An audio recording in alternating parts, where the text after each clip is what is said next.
website insurexstory.com, and we are available on Spotify, Apple, Google, and Amazon Music.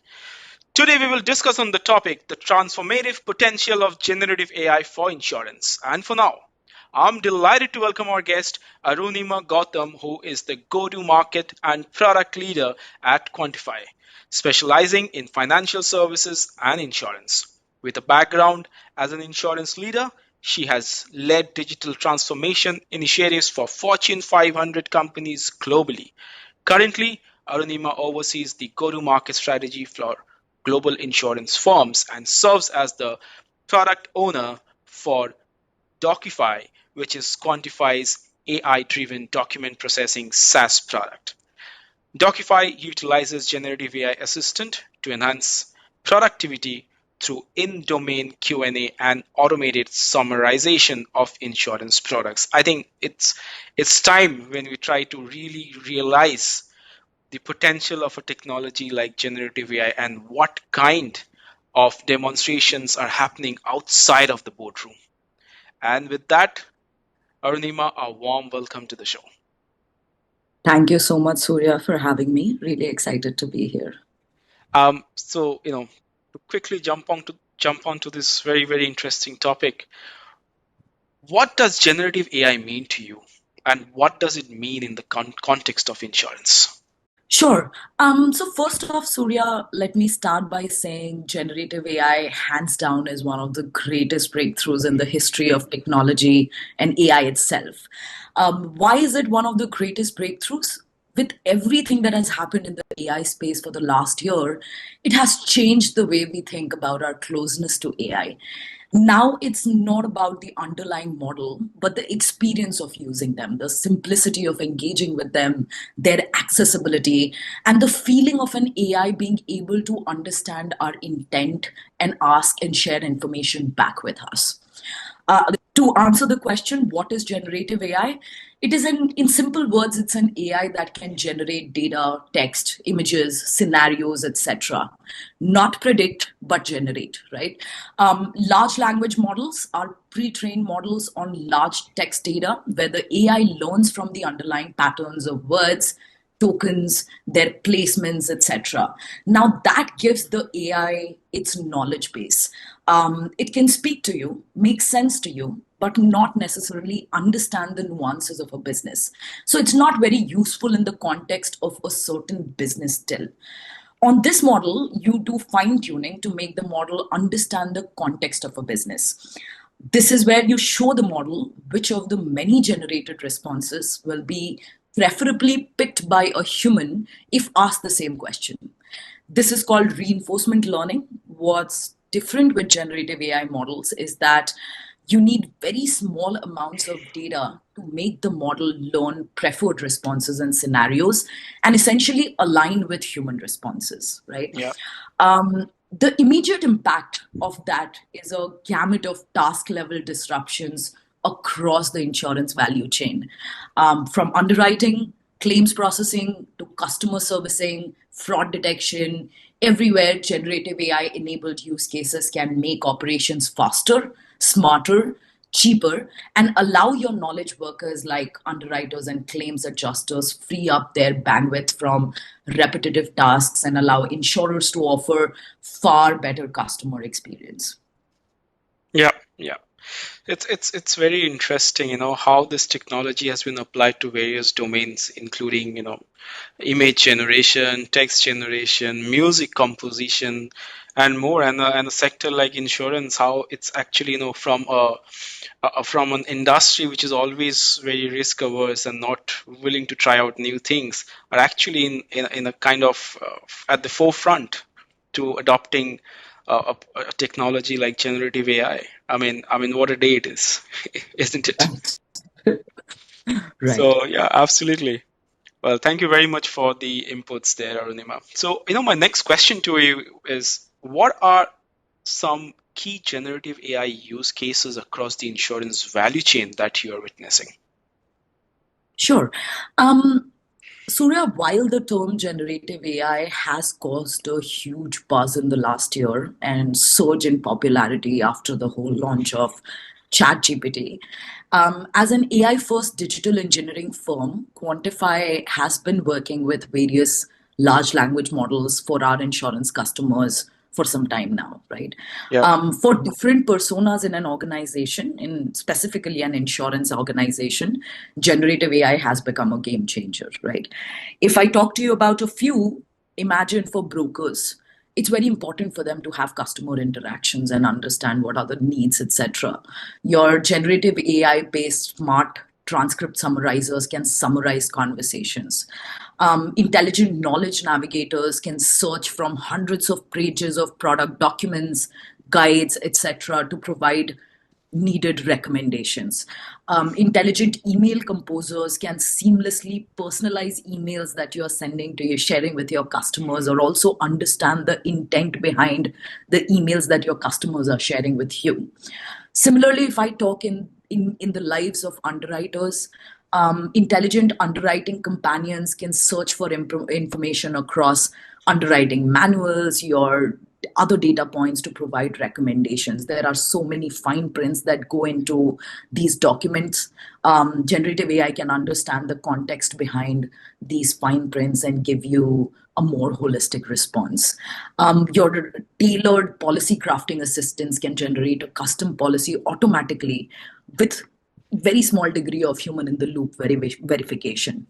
If I talk about claims adjusters, your claims companions can search for information across hundreds of pages. And if I can give you an example, imagine a scenario where someone files a claim and they were driving from state A to state B.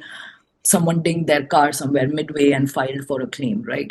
Now, a claims adjuster will have to go through multiple information. They will have to validate the claim request, the FNOL documents that have come in. They will have to verify the state laws pertaining to that particular site of accident. They will have to verify the company's claims manuals to understand how typically these claims are adjusted, and moreover, have a lot of historical knowledge of how to adjust claims, right? What generative AI has done is it has democratized that Yeah. information. Yeah. Now you can have an AI that knows all of this, and you can ask a question to it, and it should be able to suggest to you what is the right way to think about a certain adjustment, right?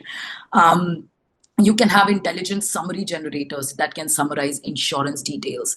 And I feel the biggest impact is going to come in on the customer front, right? Imagine engaging with your customers where on the fly, if they are talking to you about their future, how they would like to be covered, you are able to on the fly generate an image and show them a picture of how in time of need they'll be covered, right? That balances the emotional psychology of your customers and will be able to help them make tough decisions like spending a lot of their buck on an insurance company for long term much easier and much faster. Imagine in space of brokers, right? If there are companies that are trying to look for the right kind of insurer with the right kind of coverage, typically brokers would provide them with dashboards where you can filter through data, right? Which region, which geography, which kind of coverage has a company adjusted in what manner, with how seamlessly. Now you can make all of that very simple with generative AI. It's not about applying filters on dashboards, but just writing your queries in a very simple, natural language, and the AI will be able to respond back to you with patterns, with trends, with how things might look like for you, etc. So there are many such use cases. A lot of them we know as of today.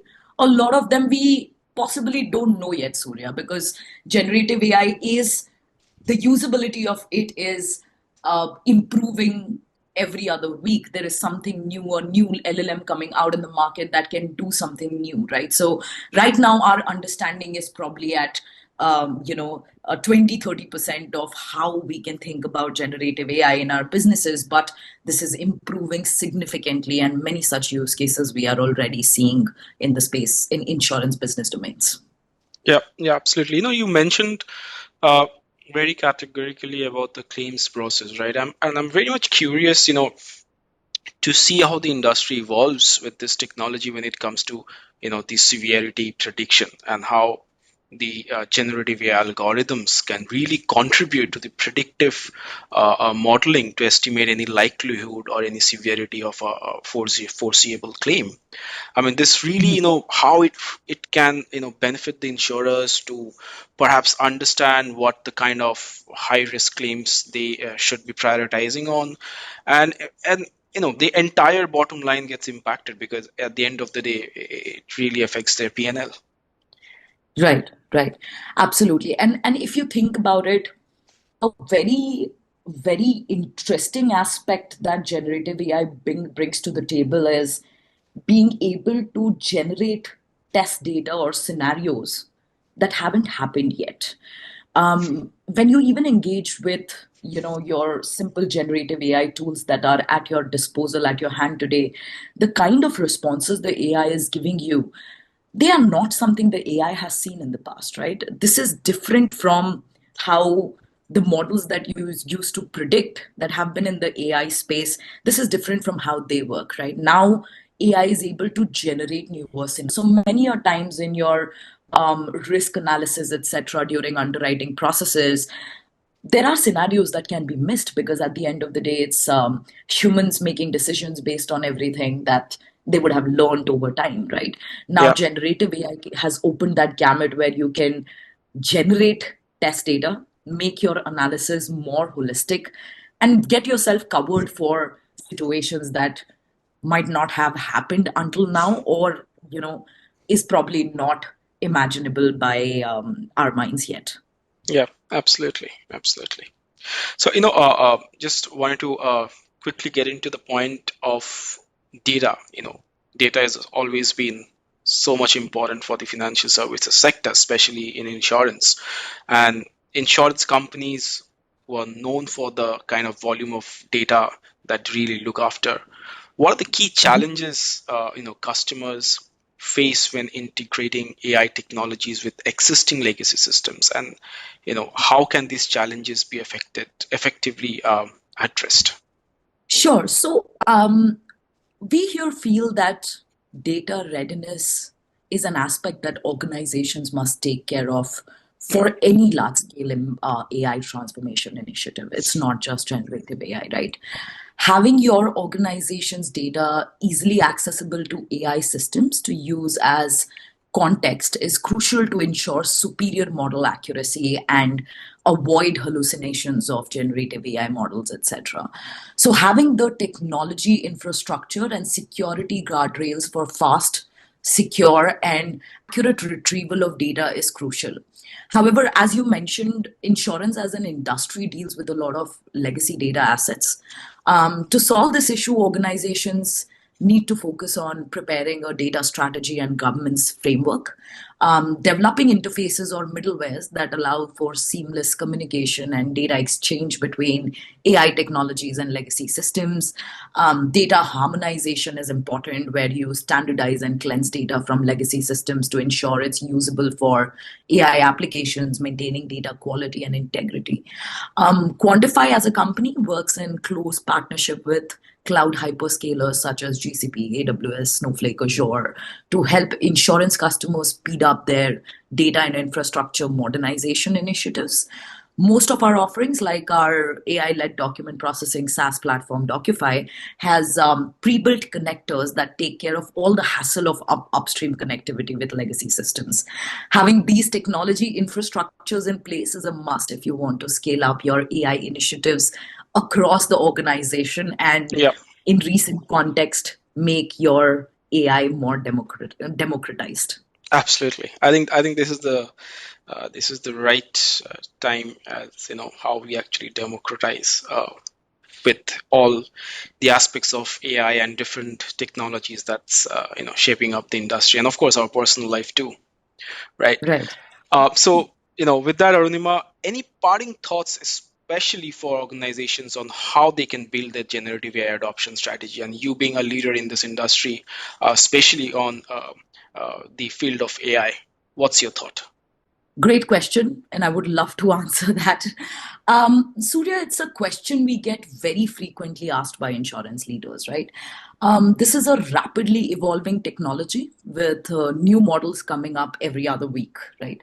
Standing still may be an ill advised as an entire industry is expected to evolve very rapidly in the next 12 to 18 months. We are going to live in a very different world in the way we engage with our businesses, etc., in very soon, right? In probably 12 to 18 months. There will be a lot of catching up to do if organizations don't act fast and act now on this. However, there are a few things that leaders must keep in mind as they start building their LLMs or generative AI adoption strategy.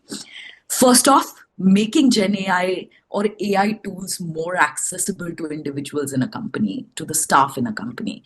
Having a secure instance of large language models that your staff can engage with Yeah, and get comfortable with is a good start, right? yeah, yeah, I always say this: it's not just about the AI learning from humans, but also about humans learning how to prompt the AI correctly to make full use of its power. And that's how the whole bionic scenario evolves, right? Where AI and humans together can make businesses more efficient and faster.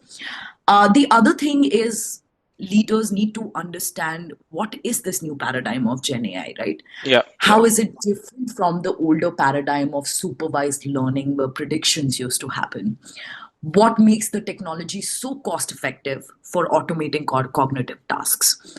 Um, then the decision makers need to have a strong viewpoint on business implications of generative AI. What is the art of possible? What are the leverage points in their value chain and business models where Gen AI can make the biggest impact? How can it drive reduction in operating cost, a frictionless customer experience? How can it help them bring entirely new products and services into the market? They need to have a viewpoint on how they will build, deploy, lifecycle manage these large AI initiatives in their organization. What sort of programmatic investments will they need to make? There are organization change initiatives needed, from skill upliftment, prompt engineering strategy to selection of technology partner. Every aspect needs to be thought through. Leaders need to ensure transparency, fairness, accountability in how the technology is deployed. Ethical considerations is has a big play here. And when I say ethical considerations, I'm not just meaning from a data governance and security standpoint, but also from how will the customers, employees, your shareholders benefit from this technology? Incentives associated with productivity optimizations, right? Maybe with the advent of generative AI, we can finally get to 3 or 4 working days a week where AI is yeah. able to optimize our work, right? So to conclude, Surya, generative AI is here to augment the human productivity, not to replace it. And that's the spirit that needs to be at the foundation of generative AI adoption strategy by organizations. Absolutely. I mean, fantastic way to end it. And one of the important takeaways that I personally have is continuous learning and improvement, and recognizing that generative AI is a rapidly evolving field, right? And to encourage a culture of continuous learning, experimentation, improvement, and so on and so forth would be, the real way to go ahead. And of course, as a new technology in the field, and from the strategic point of view, regular assessment and adaptation to evolving technologies like this would be one of the need of the hour, particularly when you identify the right business needs for it. Thank you, Arunima. Absolutely. Thank you very much for your thoughts. A fantastic discussion and a true delight to have you as our guest. Thank you, Surya. It was lovely being here, and hope your listeners enjoy our show. Absolutely. And lastly, to wrap this up, you are listening to the Insurtech Story podcast, and thank you for listening, and see you at our next episode. Take care and stay safe. Goodbye for now.